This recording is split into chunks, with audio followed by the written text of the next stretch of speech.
Oh, ladies and gentlemen. Nandito ako sa backyard ng aking pinsan si Peter para tignan nyo kanyang mga manok. Ha? Backyard visit edition. Okay, kaway! Kuping aga. Okay nga aga. Ayan ang manok. Iba nakakawala. Iba naman naka-pen. Ayun yung aking pinsan, si Peter. Busy siya. Busy? Papakain? Yan ang setup ng backyard dito. May naka parang doon din sa atin. Pero mas maganda to. Yung sa atin medyo bukid style.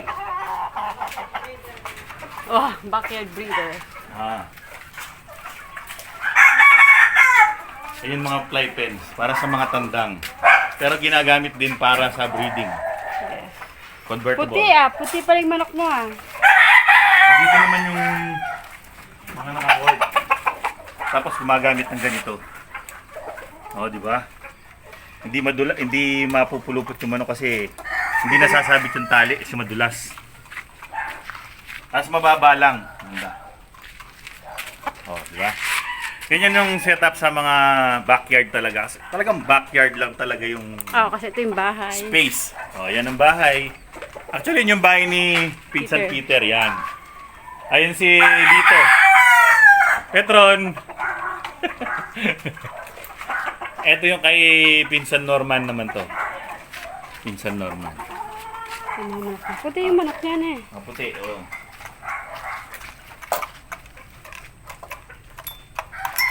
Sakto-saktong pakain na. O tapos, magtatanim ka lang ng siresa, may ililim na yung mga manok. O, di ba? Tsaka mabilis lang tumubo yung manok. Hindi lang backyard. Oh, meron pang side yard. Meron pa. Dito sa side, meron din. Ay, wow. O, di ba? Basta may space na pag-aalagaan. Mag-aalaga, pwede yan. Tsaga-tsaga lang. Malakas nga lang kumain.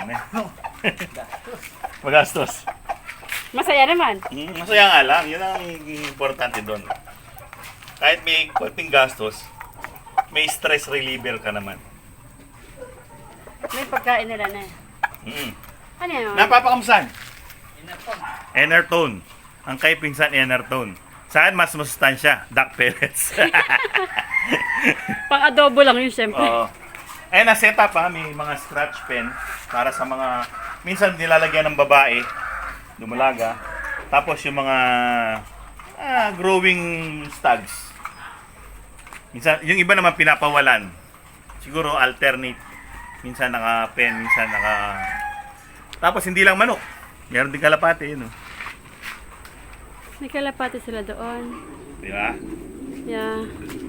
Yung pag-aalaga ng backyard maganda kasi katulad niya parang buhay na buhay yung likod bahay mo, yung paligid mo, di katulad pag wala kang alaga, parang pag lumabas ka ng likod ng bahay, walang sense ang likod ng bahay mo, kundi mga damo, o may mga halaman. Pero kapag may mga alaga ka, parang bumubuhay. Ayon sa mga katulad ko na mahilig sa alaga. Pero sa mga iba naman, di naman nila type ang alaga, meron sila aso, ganyan. Iba-ibang type yan. Dito ba? Let's go.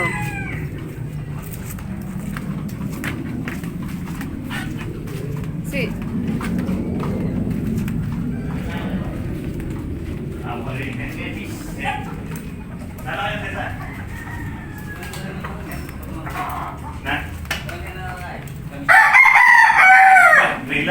Wow, ganda. Na? Sis? Nore? Ganda. O, yan ang mga hen. Doon? Kuha. Talaga. Talisain, tsaka maluto. Makit. Oo. Hindi lang yun. Siyempre, bilang backyard, kung gusto nyo bumili, marami sa mga bagong palabas na bata pa. Or kung gusto nyo palakihin muna, Peter's the name. Tanong nyo lang sa akin. Tuturo ko kayo dito. Tanungin niyo naman yung sa misis niya, ako wala bibenta. Hindi lang mga alaga kasi meron din sila mga manok na helper sa mga paggawa ng Ang motor. ng motor. Ang cute nito. Bantang. Yeah. Laban lang isa. Parehas pala eh. May kapanalbihan ako dati yun, yung metong malaki. Dito mo ba? Wow, kaya ba't baboy tari yata itang Papatay dahil. pang madagul. Bagay nga masyado. Kaya metong malaki talaga. Okay. Extension ng backyard ulit. Aha. Nasa kabila tayo, nandito naman tayo sa kabila. Yan mga inahin. Maano lang to kasi nabaha. So, Dito, kita mo yung nabaha. Kaya hindi tayo tuklo. Tuklo. tutok ng mabuti rito dahil sa nabaha. Yeah. Ito lang yung part na nabaha sa kanila. Ah. Kasi medyo mataas yung lugar dito. So ito lang yung nabaha. So, kung mapapansin nyo yung mga kulungan o yung mga pen, ito yung mga nabibili sa Traditional. nagtitinda ng titinda ng kubo. O tapos meron namang sariling gawa na ito, kulungan ng aso to, kinonvert na kulungan ng manok. Ito gawa. O yun, kulungan ng siguro aso din yun. Yun, or kulungan ng pusa. Mga DIY. Ito rin, kulungan ng dito. Dito. Yan, kulungan din ng aso Kalapati. siguro yan or medyo maliit, ibon siguro. Ito matinding kulungan. Yung kaldero na yan. Alam niyo ba kung para saan yung kaldero? O, di ba? Kapag backyard, syempre, parang Yan pa sa likod mo. ito para sa mga hinahin na nangingitlog. Actually, it's para sa mga layer to eh. Sa mga layers. Para pag mumitlog sila, Okay. ano lang dito yung gugulong. Magpapaba. Tapos dito mo nahaharbisin yung Magpapaitig ka? Magpapabunay ka? O para pag magpakain, isa na lang. hindi lang backyard eh. Parang nakapalibot na halos yung mga alaga. Oo. Tsaka Doon sa para harap pa lang, kumain. meron na. May mga aso na ron sa harap. O, di ba? Ganyan na pag backyard, yung lahat ng mga kulungan mo, parang assorted, may gawa, may makeshift, may gawa na nakatulad nito. Meron din namang nabibili. Yeah. Tapos pag sasama-samahin mo, ang sarap tignan. Parang masayang tignan. Cozy. Cozy tignan. Tapos pag umuulan, parang napaka-cozy nilang tignan yung nakakulong sila dyan. Umuulan. Safe sila. Parang yung mga baryo, yung mga bahay sa baryo, yung dikit-dikit tapos masaya pag nagmamaritesan yung mga girls. Parang ganyan. Tapos may mga bantay. May bantay one. In case of merong May intruder, bantay to. Ang cute nito, oh. Hello, panda. Uy, panda. sungit. Panda. Si Brownie yun. Ito si Panda.